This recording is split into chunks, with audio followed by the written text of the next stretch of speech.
All right, here we go. Let's try that one more time.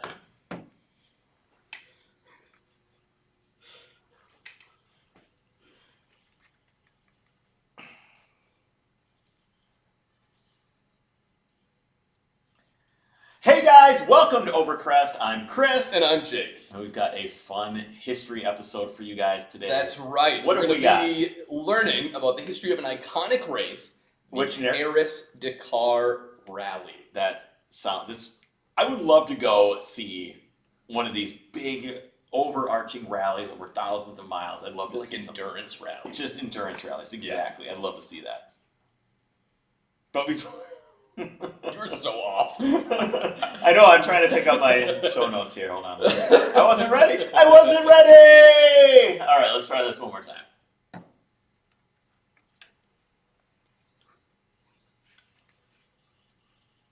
I didn't have my show notes up.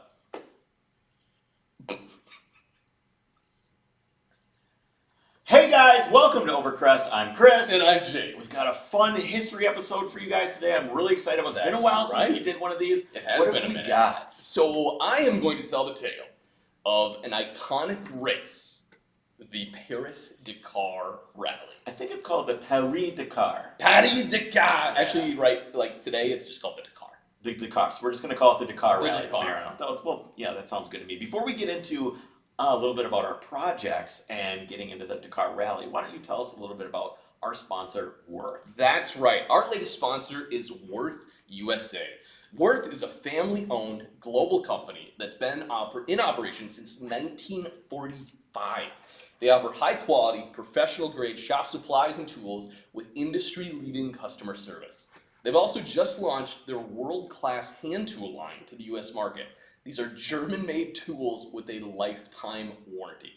They're high quality. This is the good stuff. When you go to a shop and you see like the Worth stuff on the chemicals, this is the good stuff. Exactly. So head over to worthusa.com to check out all of their products. All right. So you have been doing a little bit of buying and selling with wheels lately. What have you got going on? Little wheeling and dealing. Yeah, with the wheels. Did you get it? Yeah. Wheeling and dealing? It's not good. No? All right. So I sold my 1552. And those were the Magnus Walker. Those are the Magnus Walker 003 or 001 Outlaw, whatever it is. Okay, so that I had on the 911. And what did you get? I ordered new wheels. Are you going to tell us yet, or are you going to keep it a secret? You're keeping it a secret. Stay tuned. You will know before they go on the car. Okay, that sounds good. Are they... I just won't even guess. I don't want to ruin your surprise. But all right. So you've been working on your truck more, though, too, right? That's right. So my dad has been doing the majority of the continued rust repair. I went over there and worked on a whole bunch of stuff. Yeah, he sent you a video while we were doing some other stuff earlier about like a plug welding thing that he made. Yeah, exactly. You got to fabricate your own tools sometimes to get in there. So I also had some take-home homework, I like to call it. We took the driver's door off and put it in my pickup, and I took that home. Whoa. You cannot refer to your Hummer as a pickup. It is a pickup. No, your Chevy truck is a pickup. Your Hummer is just a truck. They're both pickups. Barely a truck. It barely has enough cylinders to be a truck. 4 cylinders? No. 5 cylinders? Maybe. It's not a pickup. It's a pickup. No, it's a truck, but what do you call a truck with a bed? A pickup. No, because your old truck is considered a pickup. Sure. Colloquially, it's a pickup. But your new truck is just... What's the distinction? Time. Okay, so a new Chevy Colorado isn't a pickup? Too big. They're too big to just... Colorado is the smaller one. Too big. It's bigger than your truck. What do you mean? It's the same thing. No, they're physically beefier. Colorado is the exact same chassis. What year was your truck made in? 2009. Okay, so it's now 10 years old. Are we talking about the new Chevy Colorado? Because it is huge. I didn't think it's that much bigger. It's even a Silverado. How about a Silverado? Is that a pickup? For some reason, when I think pickup, I think of like a small Ford Ranger or an old truck. Or I just don't see like new trucks as being pickup trucks. It seems like an old term that just isn't used anymore. That's your perception. All right, so what else? What do you got going on? So I took on the door and there was a little rust spot down there, so cleaning up all that. And got to leave the patina. So I'm planning on leaving the patina, but like making everything solid. If that makes sense. Yeah, There's a distinction, and it's kind of a fine line between like, ooh, how far do I go and everything else. Yep. And then you got to kind of try to make it still. So what's the story with this door? The door it was hit in the driver's side. Okay. So The fender was replaced at one point, the front fender, I believe. And that's why it's rusty. Yep, and then also the door, it was like kinked a little bit, so they bondoed it up. So some of the Bondo was flaking off, and I was like, that looked bad. That's not patina, that's just bad bodywork. Yeah. And also there was rust in the bottom of the door. So surface rust and the old patina is what I'm going for, but you got to make it look solid. You got to make it solid. So working on that, and then do you have a spot weld remover? Because I know you're going to be doing a lot of spot weld remover. I did a lot of research about like the nicest spot welder because they're like mini hole saws. They are, and I've drilled out enough spot welds with regular drill bits to know that is an absolute nightmare. Yeah. It is the worst thing. You start with like a small bit and then you go up to a big bit. They're big. You got to go up to a big bit. The spot weld bits have like a pilot bit in the middle that helps hold the bit in the right place. Right.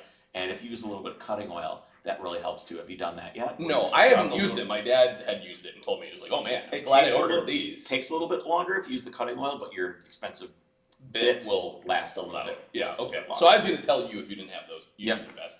Also, I have a lot. I know you do. Also purchased some new drop spindle. What's a drop spindle? All right, so your front suspension, the steering spindle, right? Mm-hmm. Where the A-arms connect and then your wheel bearing goes on the spindle. Okay. Yes. So a drop spindle just takes that existing spindle and it basically brings the spindle up, in this case, 2.5 inches. Okay. So without doing any suspension lowering, you already get 2.5 inches. Do you have to run more. bigger wheels because of this? No. So here's the thing, though. You can get, these are all drum fronts, right? And you can get a drum front spindle because it's different taper on the spindles. But when they're in there, you're like, why wouldn't you just do the brake upgrade? The disc brake upgrade, right? Because you can just take it off of a slightly newer Chevy truck, and you go to the junkyard and it all just bolts up. So I got drop spindles, 2.5-inch drop spindles, and then we're going to be getting takeoff parts for actual disc brakes up front as well. Hopefully not takeoff from anywhere in Minnesota because they're going to be awful. I would go on like car-part.com and find. It's just so you don't have to buy brand new, Yeah, I'm just saying, go find stuff that's not from here. That's just probably car-part. Set your zip code as Georgia or something and get the brake calipers. So that's what's involved in the drop spindles. And so the question then is how low do you want to go? Because so that gives you 2.5 inches right away. And that's conservative the least amount of drop I'm going to do is 7.5 in the rear and 5.5 in the front. That's significant. That's a lot of drop. I could run a cheap airbag set and get lower. I know, that's why I was thinking, why wouldn't you do air ride on something like this? You will, but you still want to have that 2.5-inch drop in the spindles so you can fully tuck. Right, so then you don't have to have the bags doing so much work. That and just the way the geometry works, you still need that. Right, otherwise it's not going to turn right. Right. Okay. And pickups in general, I think it's interesting that most pickups have a 2-inch rake. So even my truck had like a 2-inch rake to it. Yeah. Which is why in the truck, I actually raised the front 2 inches so it's more level. And then have you ever referred to your truck, your Hummer, as a pickup ever? Yeah, I have actually. Okay. I just did. Besides today. Yeah, of course. I've never heard you say my pickup's outside. I changed the oil in my pickup. No, it's truck. You've never said pickup before, ever, until right now, until you started arguing with me about it. It's the Hummer pickup. Okay. Yeah. So I got my fender in the mail. Right. My $2,000 fender. Yeah. It came in a big piece. You know what you could have instead of that fender? A C10 project. So the way I look at it is, I didn't buy a $2,000 fender. Okay. I bought kind of like a $2,000 peace of mind and a $2,000 something that's going to help me do my project right. I guess you can get cheaper fenders, but I wanted to make sure. So I bolted the fender up to the firewall area, up by the door, where the door hinges are. So I bolted it up there. Because that part is straight. Theoretically. Well, okay, yeah. so you don't know, but I think that part is straight. I think that part is straight. I think we're good there. And then I bolted it as far forward as I could on the So as far forward meaning as many holes lined up. The first probably 3 or 4 do line up. Okay. And then after that, it kind of takes the front of the car, the front clip, the inner fender takes a dip down. You can see where they cut and someone clipped it there or whatever they did. Gotcha. Stevie Wonder, like I said, is the one that did the work on this car. Right. It looks terrible.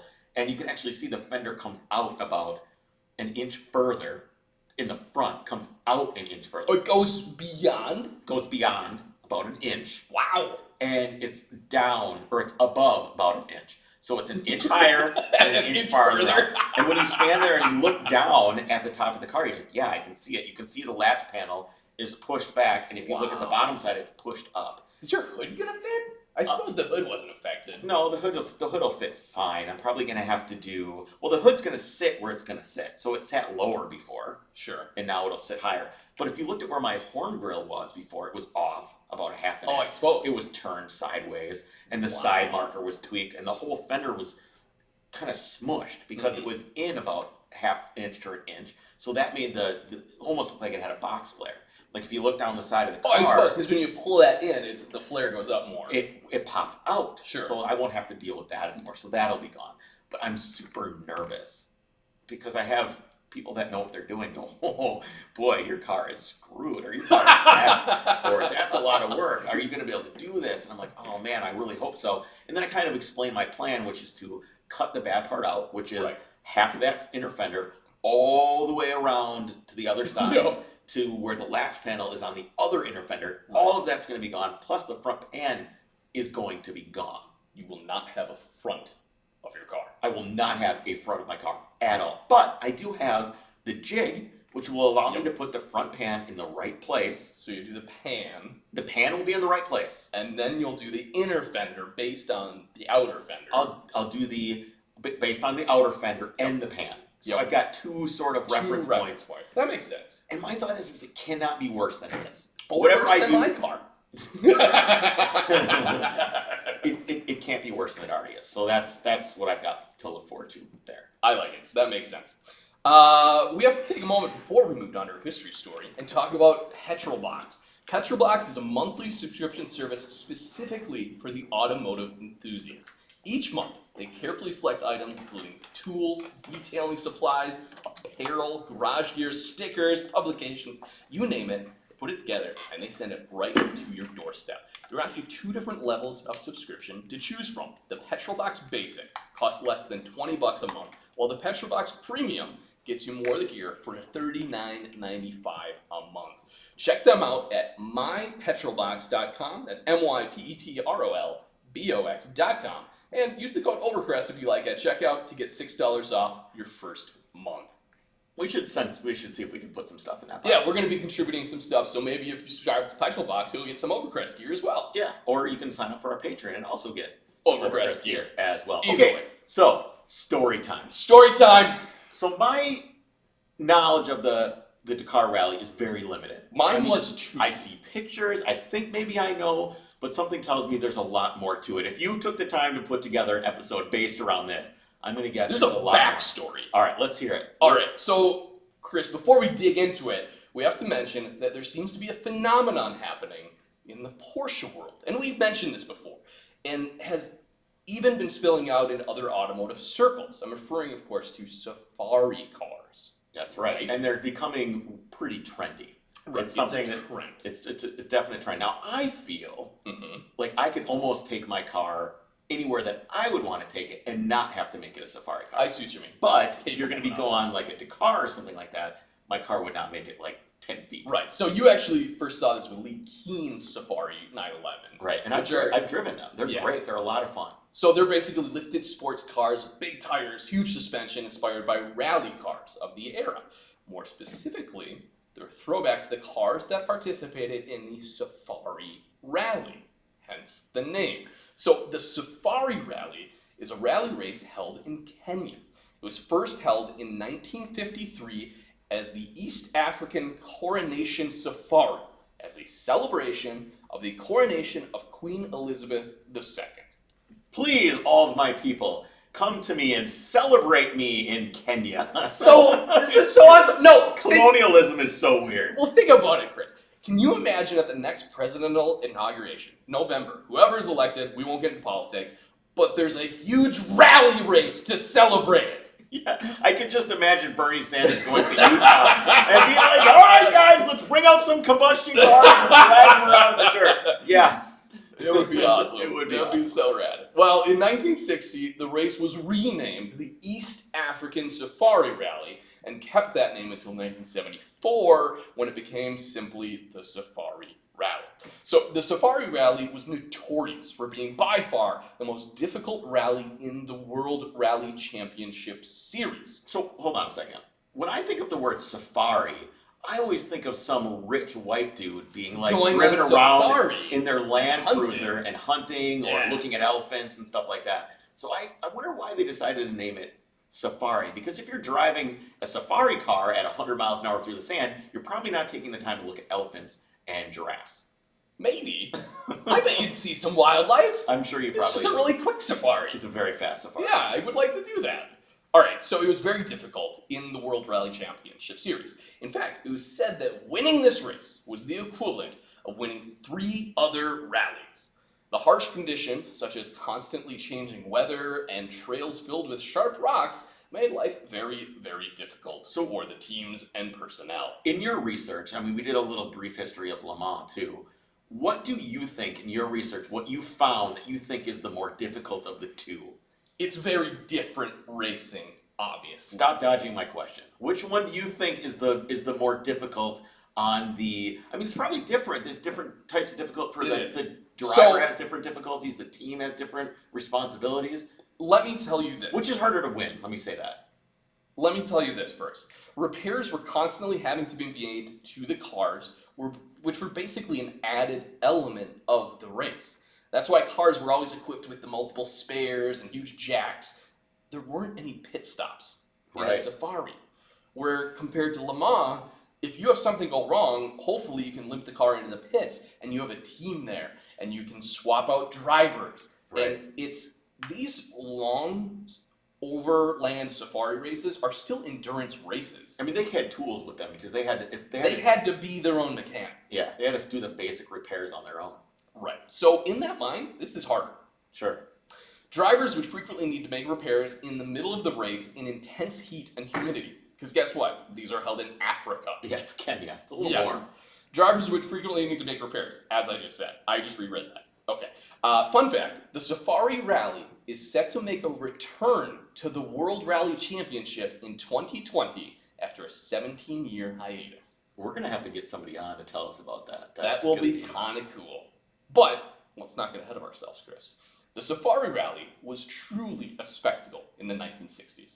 So much so that one man wanted to harness all that enthusiasm and replicate it with his own race. Okay. Enter Jean-Claude Bertrand. I thought you were going to say Jean-Claude Van Damme. Like, oh, this is what? Way out of left field. No, Jean-Claude Bertrand. Bertrand's spirit of racing can be summed up in the following quote I found him say. Quote, "You have to help each other. If you don't, you won't make it." So that was the original spirit, plain and simple, of Bertrand's cross-country rally aspirations. Jean-Claude was a man possessed by giving competitors a run for their money. It was all about providing that once-in-a-lifetime experience to the racers. So he kind of has a different mindset as a race organizer. He's not about, like, let's make a really fair and interesting rally for all the spectators. He's like, if you enter my race, this is going to be a freaking once-in-a-lifetime experience. Yeah. It's going to be intense, guys. It's going to suck, but it'll be great. Yes. He had previously organized the Bandama Rally, a WRC race that was part of the World Rally Championship. And here's my favorite fact about this guy and the races he subsequently organized. One year, he made the Bandama Rally so difficult that no one finished. No one finished his race. Hey guys, climb over this mountain. There's actually a lava flow at mile 7. You're going to have to build a bridge. Oh my goodness. So there was no politics with Bertrand. It was all or nothing, and he was not one to cut down or reduce the racing stages. So I'm sure at times people were like, hey man, this is way too hard. No one's finishing. He's like, I don't care. Do your best. He said, if you could not make it, tough luck. See you next year. Did he race in the race as well? I don't think so. No, he just was He was like some masochist who was just like the puppeteer of like, I want to see that guy sweat. Yes, exactly. So inspired by the popularity and the spectacle of the safari race, Bertrand then dreamt of something. When are these races happening with Bertrand? What? 1960. So this is 60. What kind of 60s cars and do we know? 70s. What kind of cars were out there doing this? It's a lot of French stuff. He's a French guy. So Citroens and stuff like that. Okay. Renaults. Yeah. So he had done. No wonder they didn't make it. Yeah, good point. The Citroen CV5 or whatever it is, the buckboard car. All right, so Bertrand's nuts, and he had done a couple rallies, but he was inspired by the Safari race, which was actually kind of like a legit race, which was celebrating the Queen, apparently. Yeah. Did she go? Was she there? Like, I think it's like, I want that. So Bertrand dreamt of something much, much bigger. He seeked. Nobody's finishing these races. Let's make it bigger. He seeked to not only put another rally race on the map, but to completely outdo any other race around the globe. Not only would his harebrained race be better than the Safari, it would be bigger. It would span not only multiple countries, but multiple continents, Kris. Sounds good to me. A race starting in Africa. This guy wants other people to feel pain. I know, he's a masochist. I don't understand Absolutely. it. So a race starting in Africa and ending in Europe. This epic rally would stretch from Abidjan, which is a city of Côte d'Ivoire on the west coast of Africa, and it would go all the way up to Nice, France. The Abidjan-Nice Rally, as it was aptly named, had its first running on the 25th of December, 1975. This transcontinental race took participants straight through the Tenière Desert.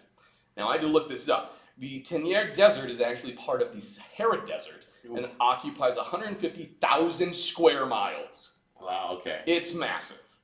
So the race stages themselves were also massive.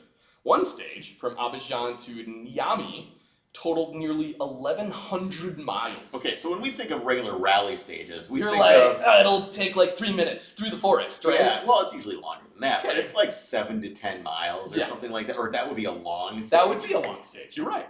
This is 1,100 miles, which took competitors as long as 31 hours for one stage. And they're not pit stopping, they're stopping, whatever, like, it's just go through the desert. With a lot of water, so you don't die. Yeah, you'd have to. So the race didn't follow the standard rally format either. On a traditional rally race, competitors are started one by one with their times recorded. The starts are then staggered so that they are racing against the clock, not head to head. Bertrand's race was different.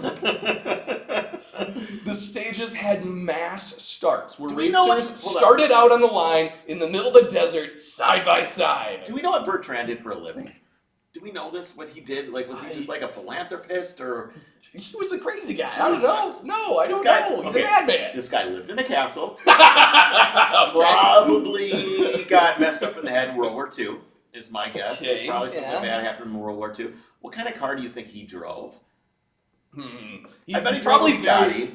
Yeah, he probably drove a Bugatti, like an older Bugatti. Like a 1930s. Yeah, like some boat tail thing. It's definitely French, you know. He's probably a very proud he didn't live in a castle, he lived in a chateau. Oh, it's definitely a chateau. Yeah, he had a chateau. Yes. Chateau Bertrand. It would be. The driveway is like 6 stages to get up to the driveway. Yeah, you have to go over a mountain and through so the guy delivers him the milk. By the time he gets there, all the milk is spoiled. Yeah. Oh, man. So another stage of the rally was over 1,600 miles. Only 4 competitors completed that grueling marathon stage. So, Kris, as you can imagine, the type of competitors that would partake in such a race were a rare breed. They were people that were brave, adventurous, and probably a little crazy themselves. Yeah, for sure. People like Thierry Sabine. Thierry Sabine was born on July 13th, 1949, in the French town of Neuilly-sur-Seine. Growing up in France? If you said that to anybody in France, they wouldn't have any idea. No. Excuse me, sir, where? This is for entertainment value only, not for accuracy.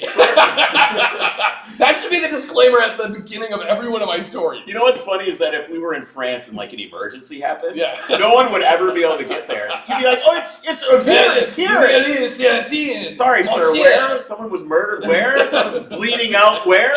And you're still... They can't find it. I would still keep the accent too, though. Yeah, Sakura Blue is nariz así, você. It's bleeding out. I had one guy tell me my accent was pretty spot on. Yeah, right. I forget what episode. It wasn't anyway that was French, that's for sure. Probably not. So, growing up in France, this theory guy, his occupation was listed as a wrangler. Which, as I learned, is exactly what you think it is. Someone who wrangles something. Theory was a professional horse handler, basically. Yeah, well, if you look at regular jeans, the little logo is the little noose, the little Yeah. In addition, he appeared to also be a fan of motorcycles, which I found fitting.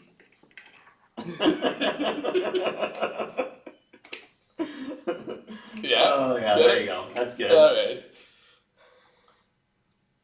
All right. So, it wasn't long before Thierry Sabine got involved in racing said steel horses. As it turned out, he had a knack for racing these motorcycles, especially in the desert. No, that's hardcore, man. After hearing of the first running of the insane Abidjan-Nice rally, Thierry entered himself and his motorcycle the very next year. He's like, yes, this is my kind of race, for sure. He's just gonna wrangle that race, Kris. 100%. All right, so after much preparation and having gotten himself and his bike down to the starting point in Abidjan, Thierry started off on the second running of this epic race. However, do you remember how I mentioned most of the race takes place in this massive desert? Yeah. Well, at one point, after the competitors had spread out throughout the course, because remember, they're all starting literally in a line and just head to head, just go.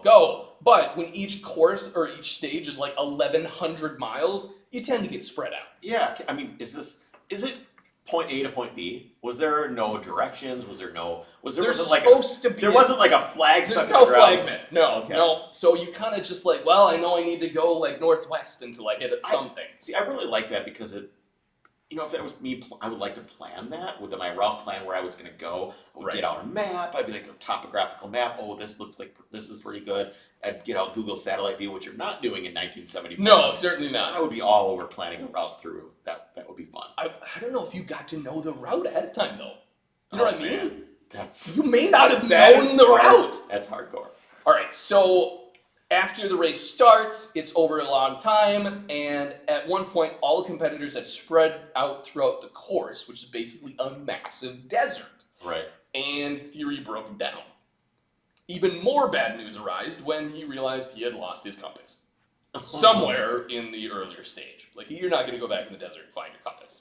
So he ventured out into the vastness of the desert on foot, hoping to stumble across another racer and be rescued, right? He's figuring, I gotta find someone else. I'm gonna see someone. We're in the middle of a race, right? Yeah, in this massive desert. Well, okay. I'm just imagining the vulture sound, the vultures circling. I don't even know if there was a vulture. And the sun just they're like so eating. far out. So his water supply also soon ran dry because you're figuring I'm only needing enough to ride to the next stage, however long that is. And as more and more time passed, the situation grew more dire. As day turned to night, not a single soul stumbled upon Thierry. As the sun rose the next day, so did the temperature. He wandered the desert, finding small stones with condensation from the night before on them, and he sucked on the stones, pulling out any tiny amount of moisture, starving off thirst. Another night and day came and went, without shelter, without water, with nothing but sand for hundreds of miles, literally.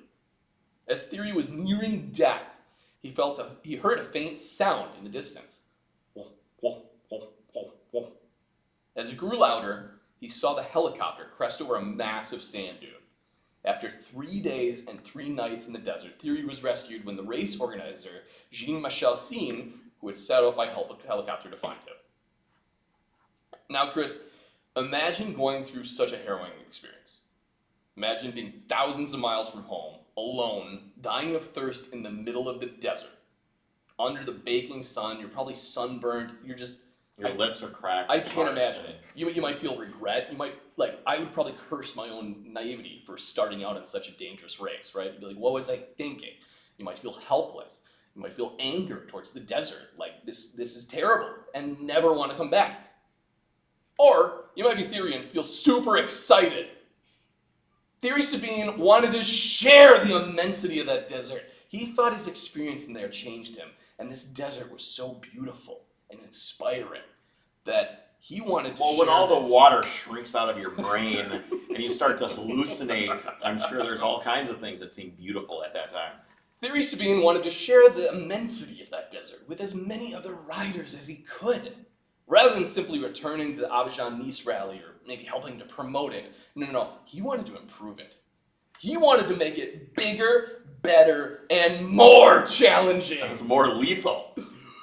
Oh my goodness. So he would As go if having on. his tongue swell up in his mouth wasn't enough. Yeah. So I didn't include it here, but I found in later reading that the Jean-Michel whatever guy that had actually organized the race, and he was the crazy guy. Hold on, let me find his name so I can get this right. So you remember Jean-Claude was the guy that actually organized the race. Yep. So when he heard about this story and he met Thierry Sabine, he basically said, you were dead in the desert and you basically got a second life. Yeah. So he kind of like felt inspired along with them. So he wanted to share this and he wanted to improve the race and he wanted to make it more challenging. He would go on to create the most challenging, dangerous, and legendary motorsport event on the planet, the Paris Dakar Rally. And as it turns out, Thierry was not only a really good rider, although aside from breaking down, he was also a really talented race organizer. In only 1 year's time, on Boxing Day 1978, 182 competitors were lined up in Paris to set out on the first Dakar Rally. The journey would cover 10,000 kilometers. The route was set to cross 6 countries: France, Algeria, Niger, Mali, Upper Volta, and Senegal. More than 3,000 kilometers of that route were set as specials, off-road sections that crossed dunes, mud, camel grass, rock, and seas of sand dunes. Anytime you're passing through multiple biomes, Yes. that's when you know it's pretty serious. It's pretty serious. Now, it's worth noting that although the first Dakar Rally began in 1978, it ended on January 14th, 1979, and is thus known as the 1979 Dakar Rally. Okay, so the first Dakar Rally didn't have separate vehicle classes either. Instead, cars, trucks, and motorcycles all competed together. Of the 182 competitors that entered the first race, 90 of them were riding on motorcycle, which seems a little crazy. Well, it's especially considering we think of motorcycles that would do this today versus motorcycles that are doing this back then. I mean,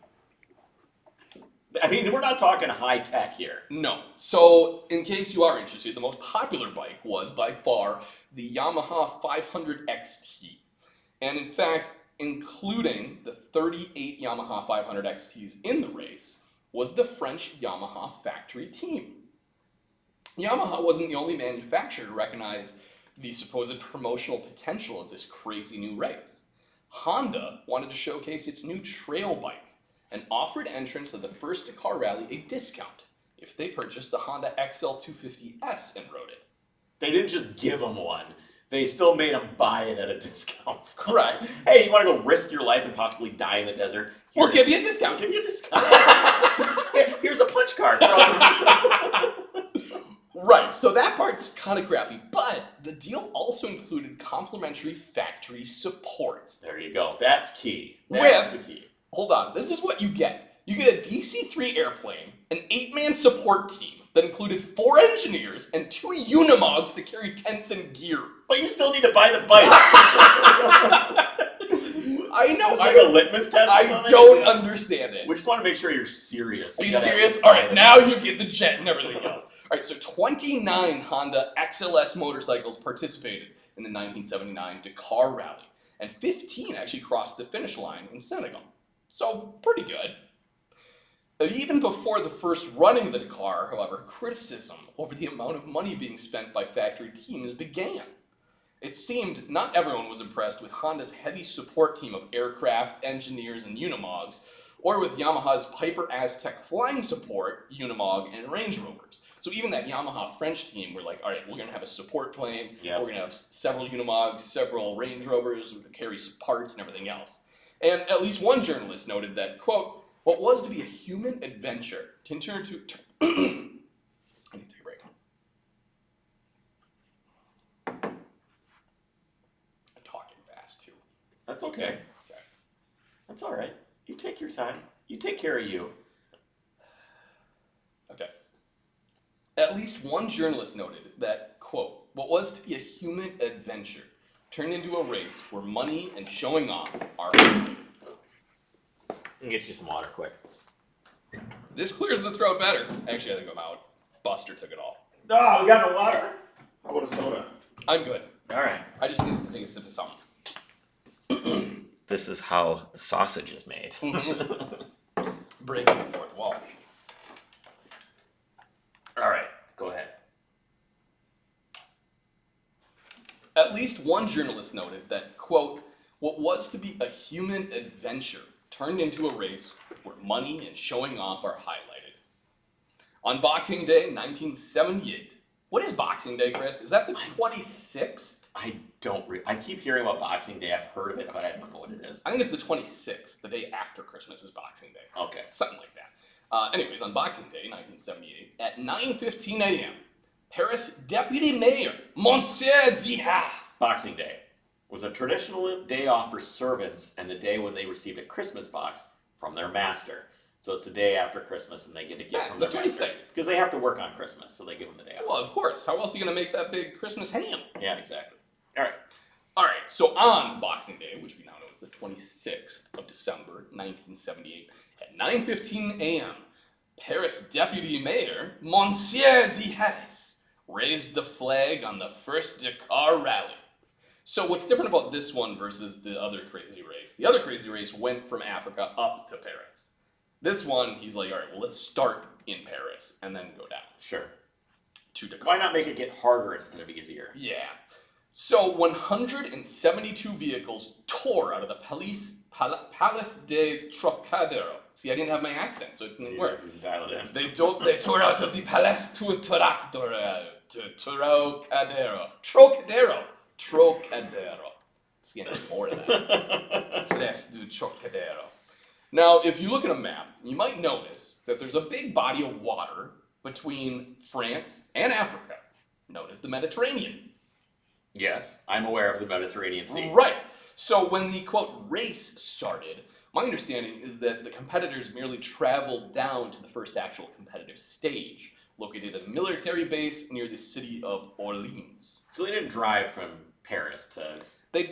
Well, I'll get there. Okay. But it's not like a race where, like, you just go! Right. It's, you travel from stage to stage. Right. And then you're racing during the stages. Gotcha. But part of the race of any rally, because that's the same with like the at least Rally America, like you have to drive your car on the street to the stage. Right. And that's part of it. So anyways, so when the race started, yeah, they went down to the city of Orleans, which since us Americans are more familiar with New Orleans, I would like to call this French city Old Orleans from now on. Sounds good. Okay. So the competition in Old Orleans was a short 3.6 kilometer contest in muddy, rutted terrain that established the starting order for the next stage in Algiers. So this was basically qualifying. Sure. The riders then continued on to Marseille, where There you go. Marseille, where their vehicles were placed on a boat, and they spent the next 24 hours sailing across the Mediterranean to Algiers, where they would set off on the continent of Africa. And that's where the things got serious. That's where things get serious. So the first two legs of the race were fairly uneventful, all things considered, okay? However, the third stage was set from Tamanrasset to Agadez, Niger, through the heart of the desert. According to one account, things went wrong within the first 2 kilometers. And they all had like a sand mode, like a Jeep. Yeah, oh yeah, no, of course. You just turn the knob and it goes to especially sand. the momotorcycles, like the tires get bigger. And Yeah, you just like, hit the sand on, and then when you're on the rocks, you go to rock mode or Yeah, gravel mode, yeah, and then I'm when you're on sure tarmac, that's- there's a tarmac mode. It raises and lowers the ride. and all height. GPS too, of course. Yeah, so it tells them which way to go. Exactly. Plus the air conditioned seats. Oh, that would be nice. Yeah. So, all right, starts out this third stage within 2 kilometers. Our intrepid organizer, Thierry Sabine, was watching with binoculars and quickly realized that everyone had taken the wrong fork in the trail. So if they just lemmings, they just felt like one guy. Yes. Okay. So here's what actually happened. It's believed that the journalists who had departed in advance. So I'm picturing you. You're like, all right, I gotta get set up down the track with my camera and get my shot. And you're either like in your car or whatever, your Land Cruiser probably. Sure. And so all right, okay. So the race is gonna go here. So I go over here and I'm gonna set up. Looking at a map, I'm gonna get right up on this hilltop. Yeah. I've seen your process. Yeah. All right. So the journalists who had departed in advance of the riders took the wrong route. After that, the first group of riders simply followed them down the wrong path. They saw the tracks. Yeah. Oh, go this way. So when Thierry Sabine realized what was happening, he had to decide if he should let the first Dakar Rally derail into the desert of Assamaquahka. Where? It's Assamaquahka. What is that in English? I don't know. Butt poop. Butt poop. Desert butt poop. So yeah, basically the rally was going to derail into the ass poop. Into Assamaquahka, or he could send someone out to block the route and redirect the rest of the competitors. Now, from what we know of this theory guy, I'm surprised he didn't let the competitors drift aimlessly through the desert in the wrong direction. So they can hallucinate. To quote, experience the desert like he had. Yeah, you too can swallow your tongue and see the Virgin Mary on the third night. No, but instead he chose to send someone out to redirect this pack of riders. Now here's the question. How do you catch them? Yes! I don't know! It had to have been a helicopter or something. I don't know. I mean, they had to fly out on a helicopter. I don't know. Yeah. Okay. Meanwhile, out in the desert. Hold on. Meanwhile, out in the desert.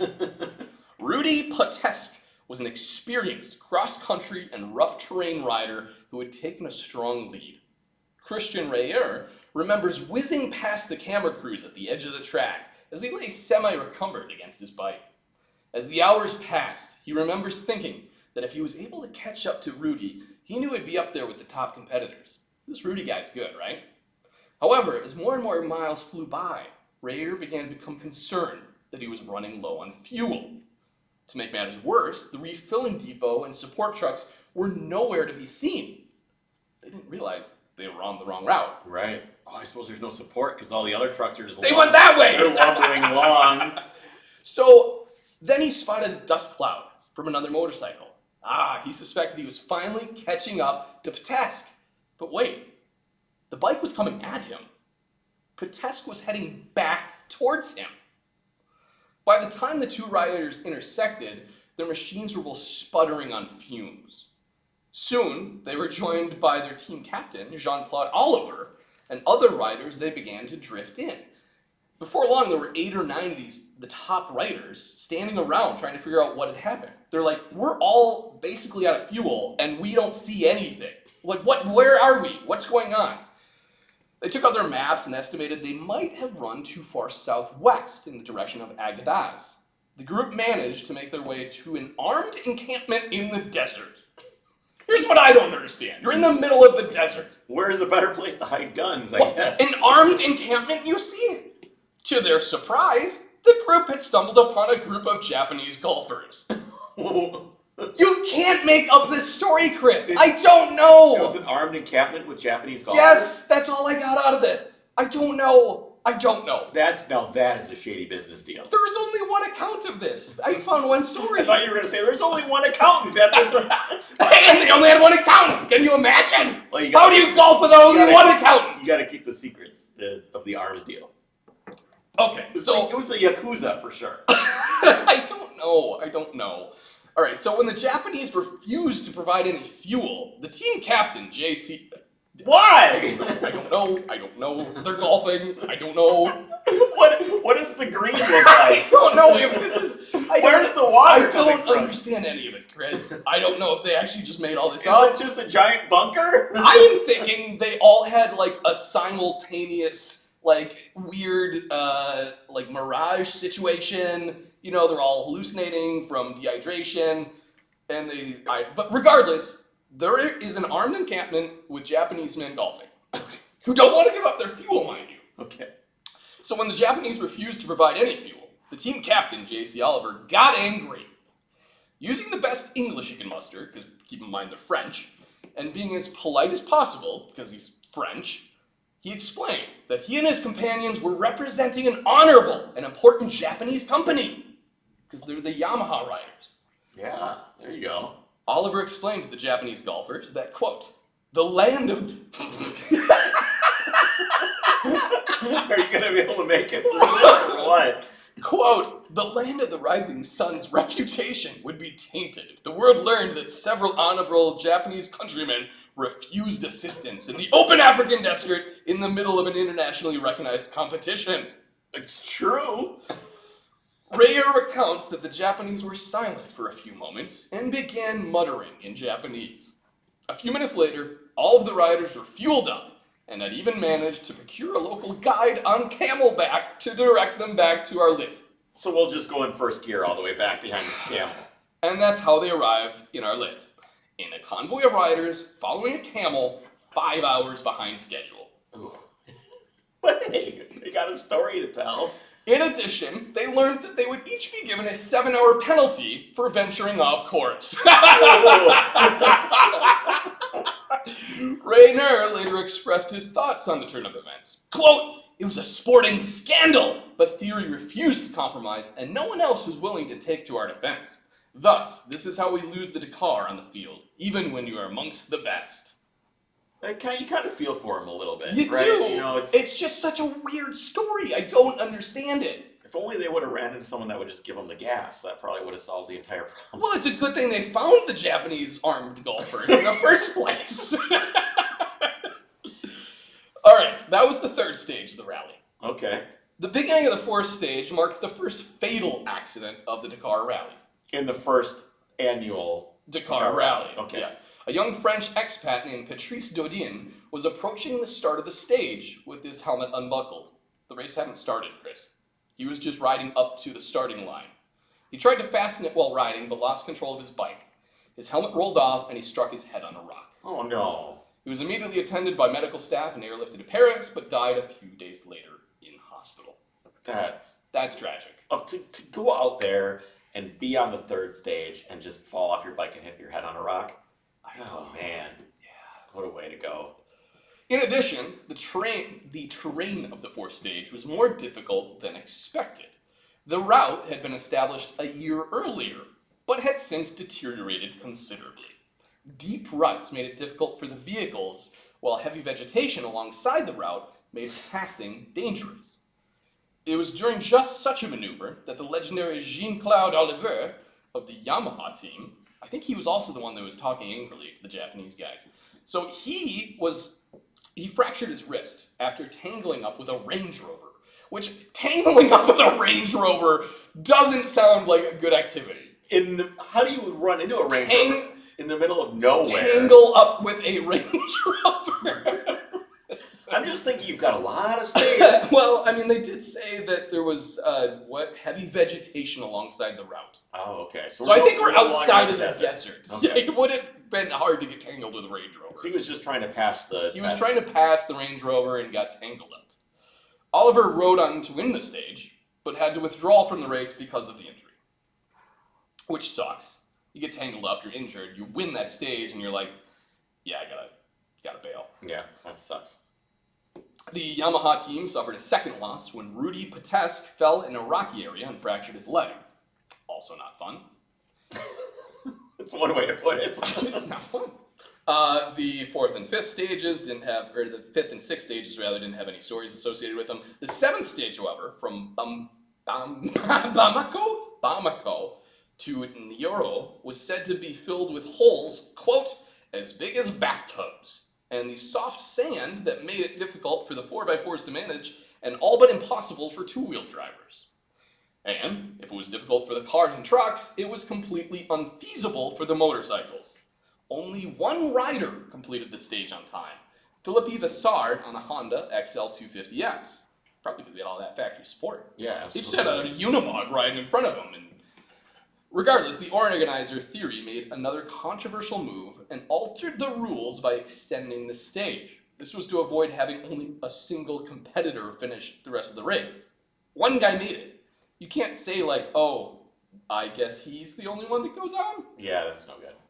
So on the 8th and final stage, the road was less difficult, but mechanical problems were abound. Just one day from the finish line, and the youngest racer, 18-year-old Alain Q, blew the engine on his Honda 125 XLS. Jean-Claude Fenouil, there's a lot of Jean-Claudes racing. Might as well.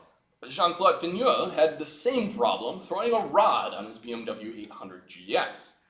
Hubert Aurol, who would go on to win 3 Dakar rallies, was 3rd overall, but had to drop out due to mechanical failure on his Yamaha 500 XT. Cyril Nouveau also faced critical engine problems in this stage, but his support crew had a spare engine and was able to replace it overnight. Remarkably, Why wouldn't you have a spare engine? Why I wouldn't don't know. everybody have a spare engine? have a Put it in spare your- bike! Put it in your backpack. Have a spare... you could, I guess. What I mean, I you're not gonna have a spare bike. That would be illegal. But you should be able to have. I mean, that doesn't seem like there's much rules at this point. Nope. It's a run what you've run. So if you Yep. have an engine in your backpack, what's the big problem? Yeah, it's a good point. So, remarkably, this Cyril Nouveau was the one who won the first Dakar rally. Even more remarkable was the fact that he hadn't taken first place on a single stage. Years later, Liana Sanz, the fastest woman to ever compete in the Dakar, summed it up perfectly. It's not the fastest that wins the Dakar, but the most consistent. After its inaugural running... Well, that's rally racing in a nutshell, right there. Right. After its inaugural running, the Dakar rapidly grew in popularity, with 216 vehicles taking the start in 1980, which is the next year, and 291 in 1981. Cyril Nouveau won the event for a second time in 1980. So they should just line anybody that wants to go do this. They should just line them all up, have them whip their nuts out, and then they just take a caliper and they just like, all right, 13 centimeters. You're probably gonna win this race. Or you have Because that's what testicular this is. cancer! That's what this is. This is a huge ball measuring contest, right? This race, you have to have some serious cojones to get out there in Asakaka and Right. put it on the line. Oh my goodness. So yeah, Cyril Nouveau won the event for a second time in 1980. Hubert Auriol taking honors in 1981 on a BMW. And by this stage, the rally had already begun to attract the participation of famous names from elsewhere in motorsport, such as the legendary Jackie Hicks.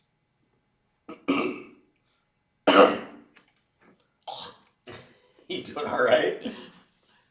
This is a lot of reading for you. I mean, this is a long one. Yeah, you're gonna lose your voice by the end. Cheers. Cheers. My Mountain Dew just smelled like scotch.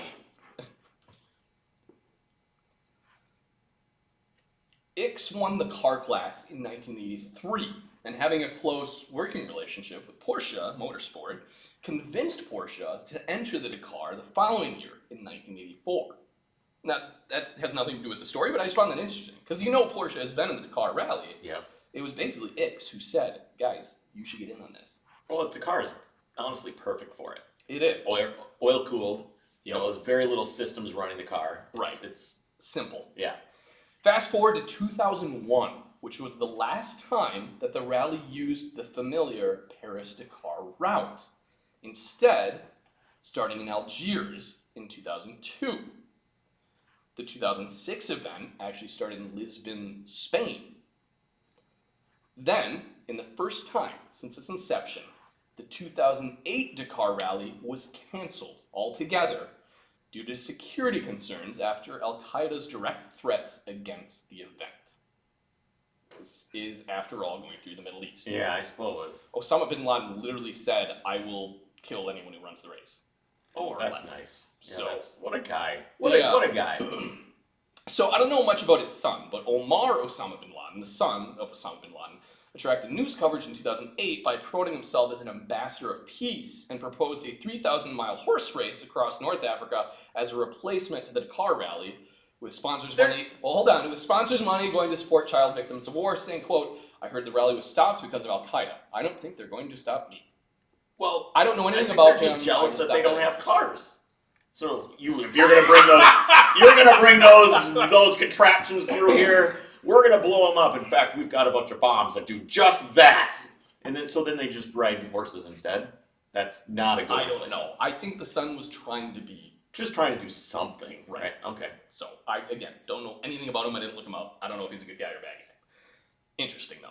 Regardless, the next year saw the Dakar Rally move to South America in 2009, where it was held until 2019. I have to say, the most likely vehicles to complete the Dakar Rally would be a Toyota Hilux with a 50 caliber gun on the back. Actually, so yeah. I mean, Maybe they just wanted to enter. That's a bad joke. No, That was it's true. bad I mean, they would have been able to get the gas from the Japanese guy. Oh, no kidding! They would have been able to get the gas. They've got the Hilux, which is super reliable. No problem. I mean, if anybody's in their way, they're not going to get tangled up with a Land Rover. I mean, that's not very sportsmanlike, though, to just shoot your competitors.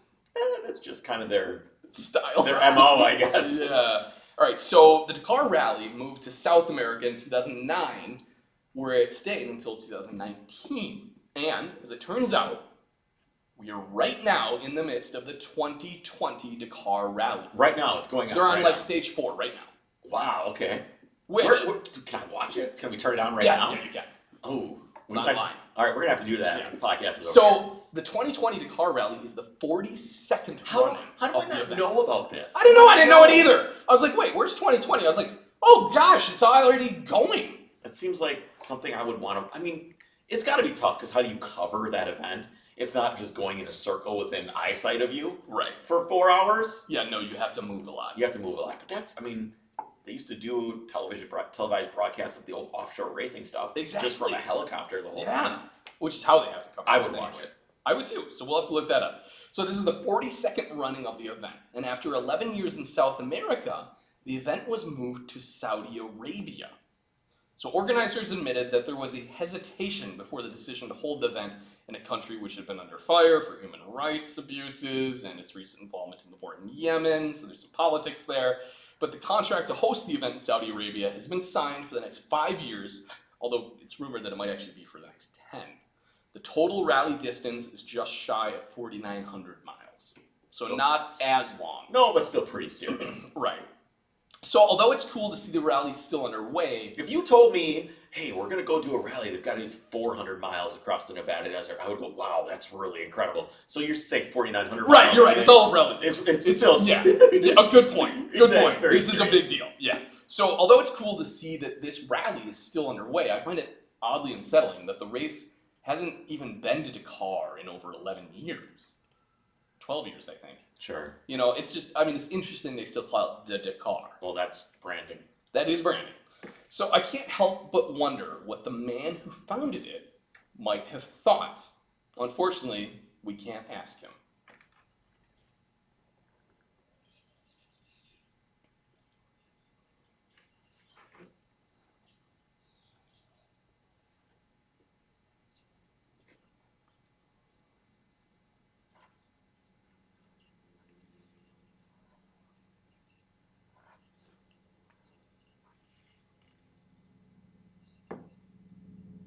So that was Jackie Ix Talking about... referring to Theory Sabine, the race organizer. So he says founder these type of men the only Dakar. come around every 10 years. I mean, I would say it's probably longer than that. Yeah. I mean, these type of men... So are very rare. what happened to Theory? This was an article in the Washington Post, January 16th, 1986.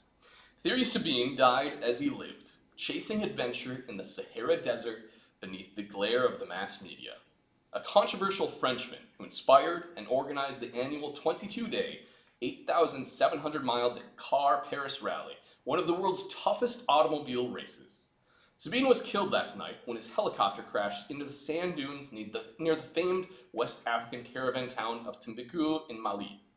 Sabine, who was not participating in this year's race, was searching for vehicles stuck in the desert sands. The 4 others in the helicopter with him also died in the crash. Race officials say that the rally will continue in line with Sabine's own wishes. Quote, "He died in the country he loved, on a rally which he created. His wish was that whatever happened to him, the race would continue," said Philippe Borchardt, a representative of Honda Motor Company, one of the sponsors of that year's rally. A dashing figure in his white jumpsuit, and long blonde hair, Sabine appeared to relish his reputation as a romantic adventurer leading a mighty caravan into the desert. And that, Kris, is the story of the Dakar. You can only hope to have that kind of legacy. No You kidding. can only hope. Well, we'll leave it on that note.